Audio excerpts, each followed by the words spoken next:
On a quiet Monday morning, my boss fired me after 18 years. No warning, no thank you. Just a cold line. Your position's been eliminated.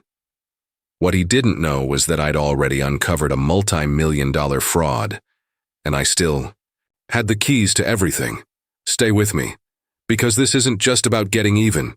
It's about how one quiet man brought down an empire without ever raising his voice. They say you always remember the moment everything changes. For me, it was a Monday morning. Quiet, overcast, with the kind of chill that settles in your bones. I'd barely taken my first sip of coffee when the message popped up on my screen. Ethan, please come to Connor's office. HR will be present. No explanation, no subject line. Just a calendar invite, and a name I'd come to associate more with slogans than solutions. Connor Blaine. Vice President of Strategic Optimization, or something equally hollow. He came from one of those fast-track MBA programs where charisma and buzzwords were currency. He called our IT department digital assets, and rarely remembered the names of the people who kept the company running while he reimagined workflows. As I stepped into his office, Vanessa from HR was already seated. Her smile was thin, rehearsed, and fragile. A stack of papers sat between them like a nervous witness. Ethan, Connor began, his voice deliberately steady. We've decided to eliminate your position effective immediately. There it was. No preamble, no sugarcoating, no conversation about my 18 years of loyalty, innovation, or the fact that my name was still on half the network protocols running behind. His glorified dashboards, I didn't speak, didn't ask why, didn't even blink. Vanessa slid a packet across the desk. Severance details, confidentiality clauses, the usual dance. I glanced at the print, nodded once, and stood. Please have your things cleared out by the end of the day, Connor added, as if I might otherwise linger like a ghost. Back at my workstation, the air felt heavier. The young developers glanced at me from behind their monitors, then quickly looked away. I could almost hear their thoughts. He trained me. He built this system. If they can fire him, what chance do I have? They were good kids, bright, ambitious, some of them even brilliant. But none of them knew what truly made this place run. They'd grown up on cloud platforms and pre-built APIs. I had built the damn scaffolding from nothing. Command lines, raw code, infrastructure held together by foresight and grit. There were scripts running now, critical ones, written by my hand. If they ever failed, it wouldn't be their fault they didn't understand how to fix it. I began packing methodically. A framed photo of Grace and Olivia, taken during that one rare vacation I allowed myself when Olivia graduated high school. The coffee mug she painted in 8th grade, a lopsided sun with the words, "Best Dad Ever," etched into ceramic. And the cactus, small, resilient, and slightly bent just like me. It had survived fluorescent lighting, forgotten weekends, cleaning crews, and 3 building relocations. 18 years. I watered it every Friday without fail. I unplugged it gently, wrapped the pot in my sweater, and placed it in the box. Vanessa lingered at the edge of the open floor as I worked.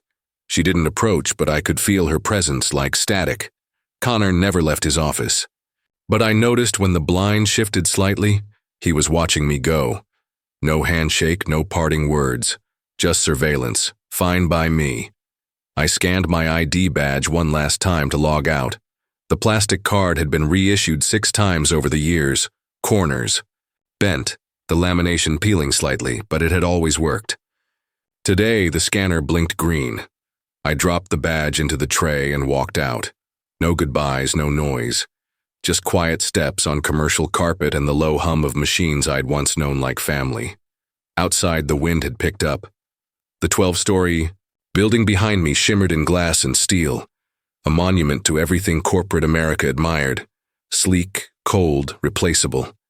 I stood by my car and looked back, eyes settling on the top floor where I had never been invited. 18 years. 3 CEOs, 6 department restructurings. 24 interns turned full-time employees. 1 man, quiet, reliable, forgotten. I wasn't angry. Not really.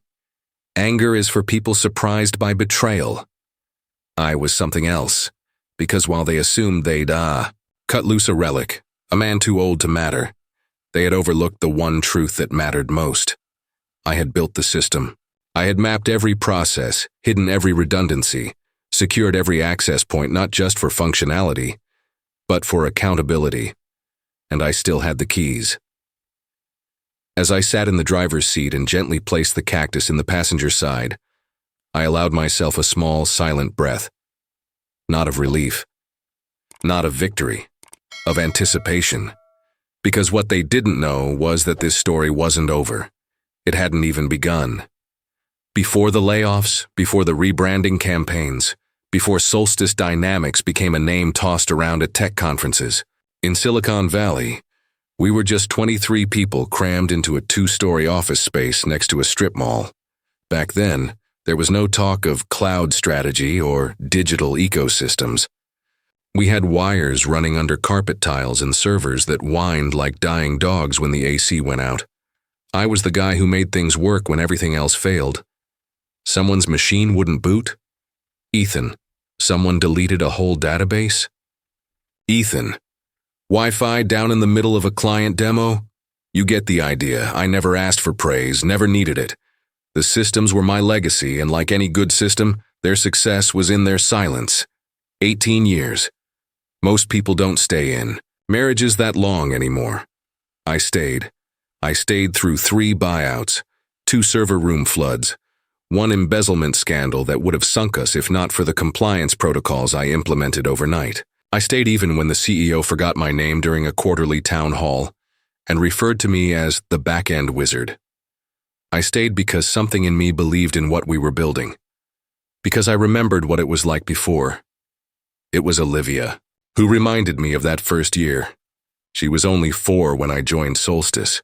Grace had just returned to work part-time, juggling pediatric shifts and preschool pickups. That winter, I was scheduled to join them for our first real family vacation, a rental cabin in the Rockies, snow boots packed, sleds tied to the roof. Then the server crashed. A critical client database, one we'd just onboarded, vanished after a failed migration. I had 2 options: save the company or go sledding. Grace didn't argue. She kissed my cheek, held Olivia's hand, and said, "We'll build snowmen for 3. I spent that week sleeping in the server room, drinking gas station coffee, watching logs scroll past until the lines blurred into meaningless symbols. By the time Grace and Olivia returned, I had salvaged not only the data, but our contract with that client. They would go on to be one of our biggest accounts. Everyone said I saved us. I believed it, still do. I came home to crayon drawings of mountains and snowmen and a small note in Grace's handwriting. "We missed you, but we understand." That's how it was with us. Quiet understanding, not the dramatic candlelit kind of love.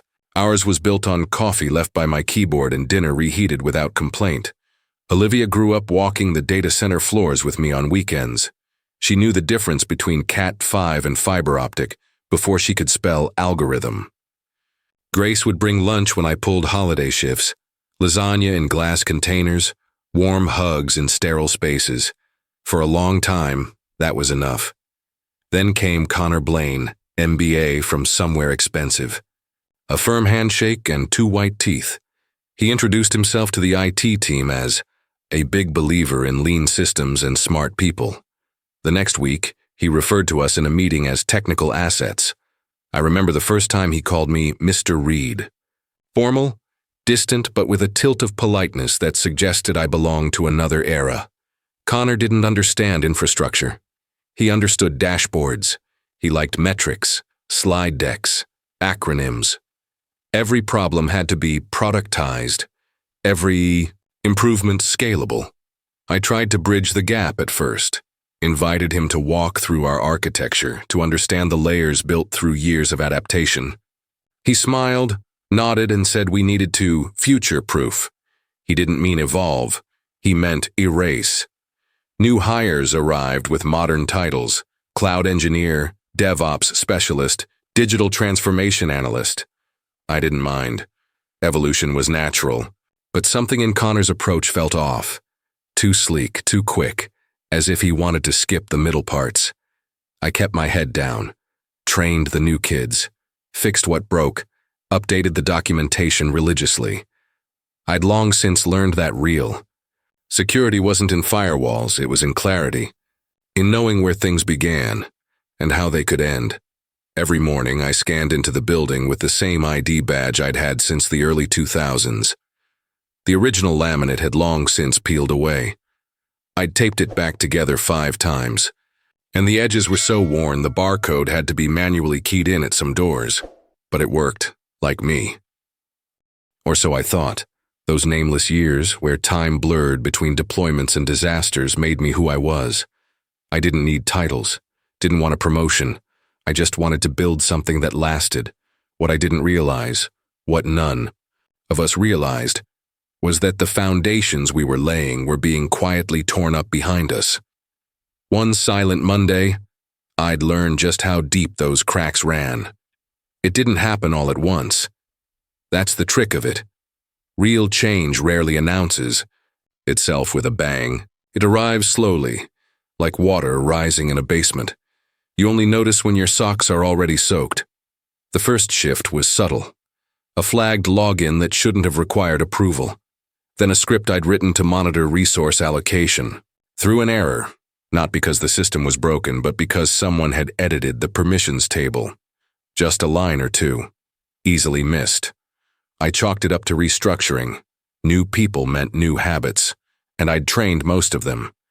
They weren't malicious, just green. But the changes kept coming. Quiet, precise, and deliberate. My name began disappearing from automated notification chains. Access to certain financial logs, ones I'd had for years under compliance protocols, now required tiered authentication. Even the backup scheduler I'd written, the one that ran silently every night for over a decade, had been replaced without notice. I could have escalated it. I could have marched into Connor's office and demanded clarity, but I didn't. Instead, I did what I'd always done. I documented every change, every missing credential, every unusual access request. I built a parallel record, encrypted and off-site, like I had during the embezzlement scare years ago. Back then, the audit trail I kept in secret had saved us millions, and our reputation. It had earned me a nod from legal and a tighter budget from finance, but that was another leadership team, another time. One evening, as I was running a routine, audit on software license renewals, a task no one else had touched since 2016, I noticed a vendor ID I didn't recognize, Orion Nexus Solutions. It appeared benign at first, a few monthly transfers, modest amounts. But as I dug deeper, I saw the pattern. The payments grew steadily from $5,000 to $20,000 to nearly $100,000 a month over a year and a half. The company's vendor profile was thin. No website. The listed business address? A UPS store in Fort Worth. That stopped me cold. I didn't react, not outwardly. I didn't alert IT security or notify compliance. Instead, I downloaded the transaction history, stored copies of approval emails, captured screenshots of the access logs. I knew the rhythm of the fraud. You don't confront the current. You chart it, then follow it upstream. That night, Grace found me on the porch, staring into the horizon. My laptop closed but mind wide open. She placed a cup of tea beside me, the ceramic warm against the cold air. For a moment, she said nothing, just sat beside me the way she always had, with patience. "You've been quiet," she said gently. I nodded. She waited again. Grace never prodded. She listened before she asked, "Is something wrong?" The question hung there, soft and disarming. I looked at her, really looked at the lines around her eyes that hadn't been there 10 years ago, at the strength in her silence, at the years we had weathered with little more than resilience and grace. "No," I said slowly. "Not wrong. Just changing." She held my gaze, then reached for my hand. "You've always known when the ground shifts, even before the rest of us feel it." I smiled faintly. "Maybe I've just been standing Still long enough to feel it better. She didn't ask more. She didn't need to. That was the thing about us. We'd learned to read between silences. Later that night, as she slept beside me, I stared at the ceiling fan spinning slowly above and thought of all the systems I'd built to keep everything running, and how easily the people who now ran the place had begun dismantling them. They hadn't just changed the locks. They were changing the foundation and hoping I wouldn't notice. They were wrong. It wasn't long before my name became a footnote in my own story, meetings I once led began happening without me. Project briefs that used to cross my desk went elsewhere. I'd walk past conference rooms where newer employees, ones I had mentored, were now gathered around digital whiteboards, sketching out systems I helped build from scratch. At first, I told myself it was natural. Progress, delegation, fresh perspectives. I had always believed in teaching others to be better than me, but this wasn't mentorship, it was erasure. Enter Logan Phillips, tall, polished, the kind of guy who probably made more in commission than the entire help desk team combined. His LinkedIn was a shrine to buzzwords: agile evangelist, scalable vision architect, digital renaissance leader. He showed up 3 months after Connor's restructuring memo. No formal announcement. Just whispers and vague mentions of external expertise. Logan didn't have a title, but he had a keycard, a company laptop, and a seat in every strategy session. He never once asked me how anything worked. Instead, he asked people like Steven, bright, loyal, too eager to question authority. I was careful, polite, detached, and I watched. One Friday morning, I logged in to confirm a patch schedule and found my credentials had changed. Again, I couldn't access the infrastructure overview tool I'd written myself. The permissions had been rerouted. My username was no longer on the admin list. That was the moment I stopped making excuses. Later that afternoon, while performing a routine file recovery for one of the junior engineers, I accessed the internal archive directory.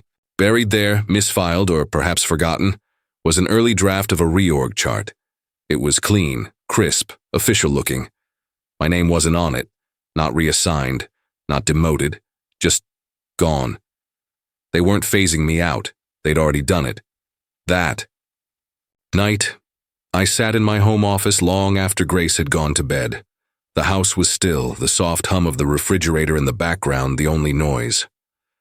I opened an old diagnostic tool I'd written years ago, designed to trace system-level financial approvals, an internal mechanism I'd created to audit high-level spend during a security scare. I hadn't used it in ages. But like everything I'd built, it still worked. I keyed in the vendor tag for Orion Nexus Solutions and waited. The program spun through logs, scanned archived receipts, decrypted metadata buried in backup files. Line by line, the pieces emerged. The same pattern. Month after month. Payments authorized just under the threshold that required board sign-off. Spikes timed suspiciously close to major executive retreats or performance bonuses. Sign-offs that appeared automated, but weren't. By the time the EZAPO rose, I'd traced nearly 3.2 million routed through Orion over a span of 18 months. Shell invoices, vague service descriptions. A consistent digital signature linking all of it back to a small circle of administrative approvals, most of which bore either Connor Blaine's credentials or those assigned to Logan Phillips's temporary consulting access. It wasn't sloppy, it was calculated, deliberate, efficient. They weren't just streamlining the company, they were siphoning it. I leaned back in my chair, my coffee cold beside me, my hand still on the keyboard, and for the first time since that Monday morning I smiled, not out of vindication or anger, but recognition. The game had changed, and now I knew the rules. I had enough to expose them. Enough to burn the entire web to ash. But fire isn't always the most elegant solution. In systems engineering, there's a principle. Don't crash a server when you can isolate the fault. Contain it, control it, then correct it. So I didn't storm into a boardroom or copy the press. I started planning quietly. I began encrypting files and duplicating them across 3 off-site backups. one in a private cloud folder under an alias, one on a solid-state drive locked in my home safe, and one on a flash drive tucked inside a hollowed-out copy of The Art of War in my bookshelf. A little dramatic, maybe. But I'd always found Sun Tzu useful in corporate warfare. Each folder had layers: raw transaction logs, email metadata, altered access logs, and a reconstructed timeline of every payment routed through Orion Nexus. I even included a directory, labeled Motive, containing screenshots of Connor's recent property acquisitions, and a blurry photo of Logan shaking hands with the CEO of a known shell consultant group. I didn't need proof of every move. Just enough to show intent. I drafted an email, plain, anonymous, written from a sandboxed account I'd created years ago for security testing. The subject line was simple: internal financial irregularities, immediate review required. Didn't send it, not yet. Timing mattered. Power plays were like chess. Wasn't just about the pieces. It was about the clock. That same week, Olivia came home. She'd been away at grad school in California, working toward her master's in public policy. Always the idealist, my daughter. Fierce, funny, too sharp, for her own good. She hugged me tighter than usual when she stepped into the kitchen, her suitcase rolling behind her. "Dad, you look tired," she said, her eyes searching mine. "I've been working," I said with a smile. "Same as always." We sat on the back porch that night, watching the light fade from the sky. Grace had gone to bed early, leaving just the two of us in that comfortable silence we'd always shared. She was sipping wine, her legs curled under her, the same way she used to sit cross-legged on the data center floor while I ran diagnostics. "I defended my thesis last week," she said after a while. "I know," I said. "Your mom showed me the photos. Did she tell you what it was about?" I shook my head. "Corporate fraud and the cost of ethical compromise," she said, grinning. "I think I inherited a little of your cynicism.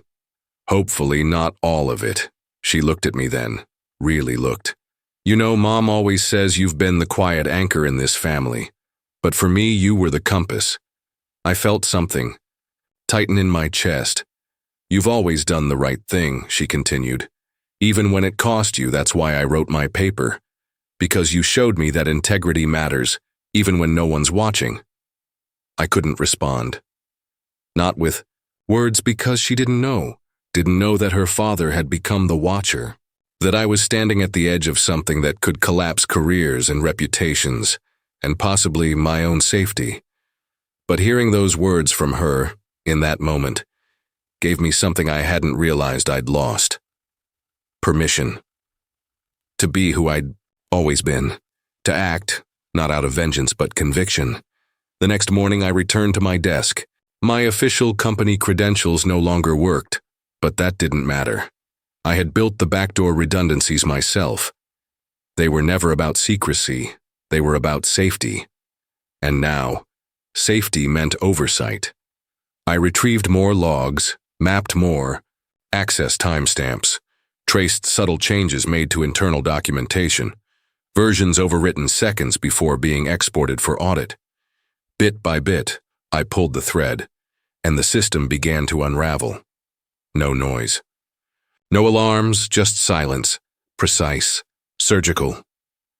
On Tuesday night, I sat again on the porch, Grace beside me, Olivia curled up with her laptop. The stars overhead were unusually clear. "Big day tomorrow?" Grace asked, sipping her tea. I looked up, at the sky. "Wednesday," I said, letting the word hang there like a promise. "Wednesday will be interesting." Wednesday dawned overcast and cold, a thin fog hanging low over the Denver skyline like the city itself was holding its breath. Was already up before the sun, sipping coffee alone in the kitchen, watching condensation gather on the window pane. Grace stirred upstairs, unaware that today, the system I had once built to protect would finally be used to expose. At 8 a.m. sharp, 30 minutes before Solstice Dynamics' quarterly board meeting, I logged into an isolated virtual machine I'd set up weeks earlier. It ran an email client I coded myself, untraceable and undetectable to the company's internal IT tools. The return address was a burner domain, the kind that vanished hours after sending. I copied the message into the draft window one final time. Subject: Financial irregularities. Immediate review required to Board Solstice Corp. Internal. The body was direct. No flair. No emotion. Just facts. A timeline of vendor payments to Orion Nexus Solutions. Screenshots. Approval metadata. The addresses. The irregular signatures. The mounting costs. The UPS store. A small hint, but not a full reveal, of Connor and Logan's fingerprints. Signed it only with a timestamp and the words, "This is not revenge, this is accountability. Start here." And I pressed send. Then I stood, grabbed my coat, and walked out the door without saying a word. By 8:17 a.m., my phone buzzed for the first time. Connor, I let it ring, then buzz again. Voicemail. "Ethan," he said, strained and urgent. "We need to talk. Right now, call me, this is serious." He sounded like a man who'd seen a ghost and realized it was carrying a ledger. I didn't answer. Instead, I drove 12 minutes east to a quiet little cafe on Larimer Street. It had been years since I last sat there. During our startup years, it was my second home. I used to call it my field office, free Wi-Fi, decent coffee, no time limits. Back then, I'd sit at the corner table with a borrowed laptop and plans scrawled on napkins. Olivia would bring me snacks from the counter while Grace read on the patio. Today, it was nearly empty. I took the same seat in the corner. The waitress, older now with silver in her braid, still recognized me. "Black, no sugar?" she asked. I nodded. "Still got it," she chuckled, then walked off. Familiar. Grounding. By 8:45, Vanessa from HR emailed me with a subject line in all caps. "Immediate legal notice. Action required." The message was full of veiled threats and formal language. Violation of separation clauses. Breach of confidentiality. Potential litigation. I smiled faintly as I sipped my coffee. I hadn't signed any separation agreement. They'd expected I'd go quietly. Expected I'd feel grateful for the severance. Afraid of rocking the boat. They'd misunderstood me again. I was never loud, but I was never blind. At 9:12, the third name popped up. Logan Phillips, an unknown number. No message. Then a second call. Ignored. I opened my laptop, this one personal, air-gapped, clean, and watched the clock tick. 30 a.m., boardroom doors would be closing. 45 a.m., first murmurs of confusion, scanning the attachments, recognizing the layout as internal. By 10 CSI, the board would know. Know that someone had been watching, not a whistleblower looking for revenge. Not a saboteur, just a man who remembered how the company used to be, when systems were built with care, and integrity wasn't a slogan on the wall but a design principle. I looked around the cafe, the same dusty plants on the windowsill. The chipped ceramic mugs. A couple students typing furiously at a shared table. The same flickering overhead bulb that no one had ever bothered fixing. Nothing had changed here, except me. I wasn't hiding. I was waiting. By noon, the air had shifted. I could feel it, even from across town. The kind of quiet that follows the first crack of thunder, still but charged. I imagined the boardroom doors closed, chairs scraping, printouts rustling. Legal counsel whispering to executives suddenly unsure of their next sentence. I didn't have to wait long. At 12:43, an email arrived in my private inbox, the one only a handful of people still knew existed. The sender, Clara Jensen. The subject line, "We need to talk, off the record." Clara had been on the board since the early days, a no-nonsense, numbers-first woman who once spent 4 hours walking through my audit protocol line by line. Not because she didn't trust me, because she trusted no one. She had retired 2 years ago but still held emeritus status, occasionally sitting in on quarterly sessions. I picked up the phone. "Ethan," she answered on the second ring. "Jesus, you did it." "Did what?" "You cracked the floorboards." There was a beat of silence, then a long breath. "I thought I'd seen everything," she continued. "But the documents, the patterns, you weren't just thorough, you were surgical." "I built the system," I said simply. And now you're dismantling it. No, I said, I'm saving it. We agreed to meet that afternoon in a park halfway between her house and the downtown office tower that now felt more like a courtroom than a workplace. I handed her a sealed manila envelope and a flash drive. Inside, everything. The data trails, the approval chains, the timestamps, the alternate access logs. Every piece aligned like dominoes ready to fall, just waiting for someone with the authority to tip the first one. She opened the folder, skimmed. The summary page. You know, they always assumed you were harmless. That's what makes people like me dangerous. At 2:15 p.m., Connor Blaine, Logan Phillips, and CFO Douglas Strathmore were summoned to separate internal review sessions. Clara didn't waste time. She had leverage, legacy, and no patience for pretense. Connor arrived smiling. He didn't leave that way. At 3:09 p.m., I received a message from an unfamiliar number. I opened it cautiously. It was from Stephen. Heard what's happening. People are whispering. Just want you to know I think you're doing the right thing. I stared at the words for a long time. Stephen was the kind of employee every company says they want. Curious, loyal, fast learning, but easily misled by people with big words and polished shoes. He had once told me I reminded him of his dad. Quiet, methodical. The guy who always made the Wi-Fi work. He didn't know the half of it. I typed only one line back. Watch and learn. Some systems crash quietly. Then I turned off my phone. That night, Grace didn't ask where I'd been. She just handed me a bowl of soup, sat beside me on the couch, and reached for my hand. On the TV, the late news played in the background.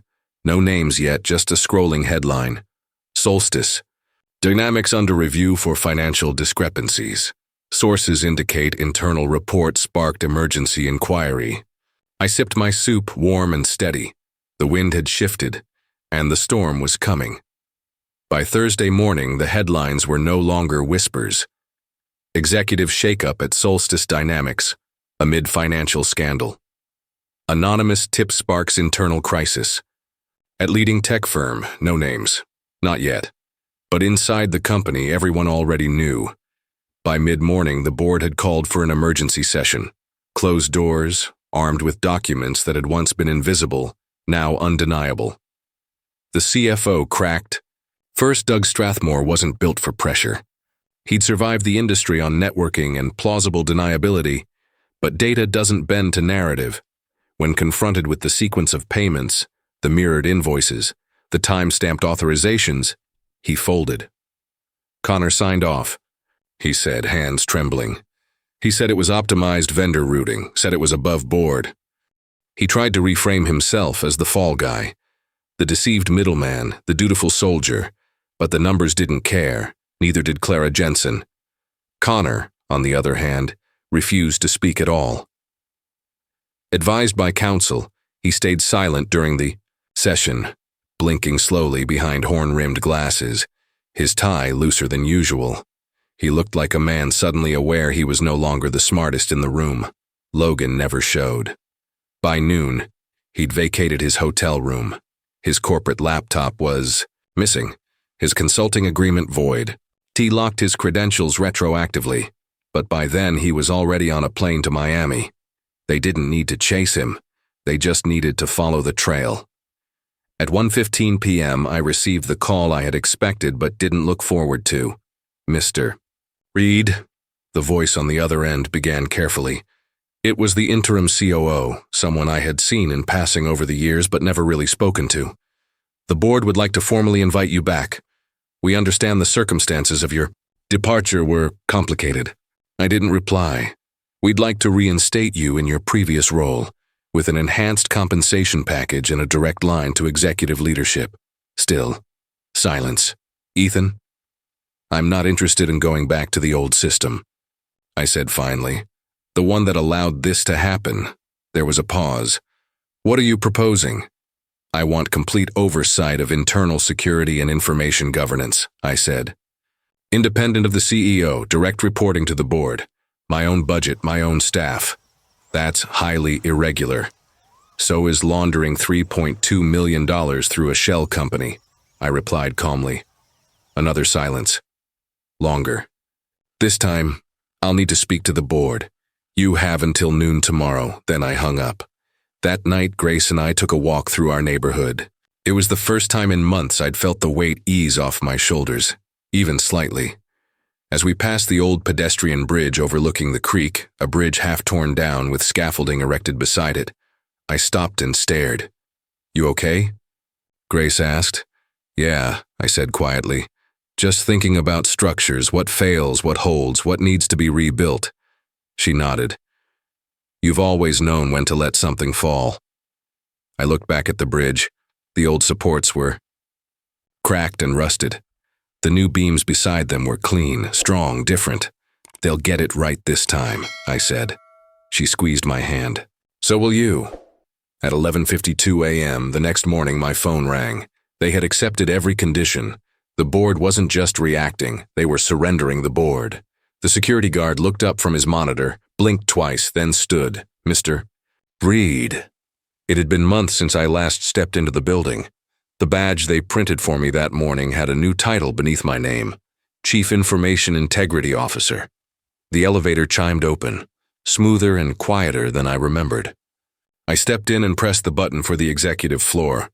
For the first time in 18 years, I'd spent my career in basements and server rooms, in quiet corners and behind blinking racks of machines. This level was different, carpeted, sunlit. The air smelled faintly of eucalyptus and polished wood. As I exited the elevator, I saw him, Stephen. He was standing by the glass wall of the new operations hub, no longer the eager intern tagging along during patch cycles. Now his badge read, Director of Systems Operations. He saw me, and for a second his face lit up.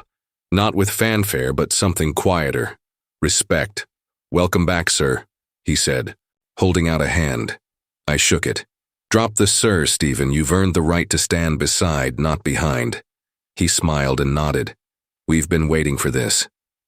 In the main conference room, newly retrofitted with secured access and fingerprint readers, my first official team meeting wasn't about protocols or budgets. It was about principle. Most of you know who I am, I began. You've heard rumors, read headlines. I won't address them, not today. Today isn't about the past. It's about the foundation we build going forward. The room was silent, focused. We are not just here to protect data. We're here to protect trust. Between departments, between people, between what's done and what's right. A few nods. In tech, we love silence. Silent systems are healthy systems. But when people go silent out of fear, that's not stability. That's decay. I let that linger, so let me be clear. In this department, silence out of fear ends now. Speak, question, document, watch, and if something feels wrong, say something. Even if it's inconvenient. Especially then. Stephen was watching me. So were the others. Young, smart, and now, awake. This isn't just about security, I finished. It's about integrity, and we don't write code for that. We model. After the meeting, I walked back to my new office. The view overlooked the city. From here, I could see the old overpass just past the downtown core, half dismantled. Concrete debris gathered beneath it. Workers in hard hats adjusting steel beams nearby, preparing to install a new span. 2 bridges side by side, one dying, the other being born. I stared at them for a long time. Not all collapses are accidents, some are opportunities. I'd spent years trying to maintain a decaying system out of habit, out of loyalty. But structures built without accountability eventually fall under their own weight. This time, I wasn't rebuilding out of fear. I was designing something different, something honest, something that could stand. 6 months later, the building hummed with a different kind of energy. There were still project deadlines, still late nights and broken code. But something had changed. The fear that once seeped into every hallway, every closed-door meeting, had been replaced by something quieter. Trust. Not blind. Not naive. Earned. Solstice Dynamics had survived the fallout. Barely. Logan was caught crossing into Panama, the UFOR. Company filed civil charges, recovered some of the funds. Doug, the CFO, took a plea deal. His name was removed from every system within 24 hours. Connor remained defiant until the end, then quietly resigned with a settlement that stripped his stock but saved his dignity. No one missed him. In the aftermath, the board launched an internal renewal initiative. At the center of it was a mentorship program. My program. Every Friday morning, I sat in the same glass-walled conference room where my department once presented. Meaningless slides to people who never understood what we did. Now, we filled those chairs with developers, engineers, analysts, new voices learning not just how to work, but why. Today, Stephen stood at the front of the room. Confident, precise. He was teaching junior analysts how to audit their own audit. Drills? I sat at the back, arms crossed, smiling. My phone buzzed. It was a short email. From Stephen. Subject: Thank you, message. Thanks for not walking away, for staying, for people like me. I stared at the screen for a long moment, then closed it. I didn't need to reply.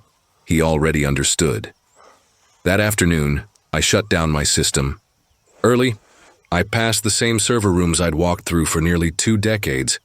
The hum of machines still familiar, still comforting. But today I wasn't staying late. Grace was waiting outside. We hadn't walked together like this in years. Not just out of the house, but away from everything.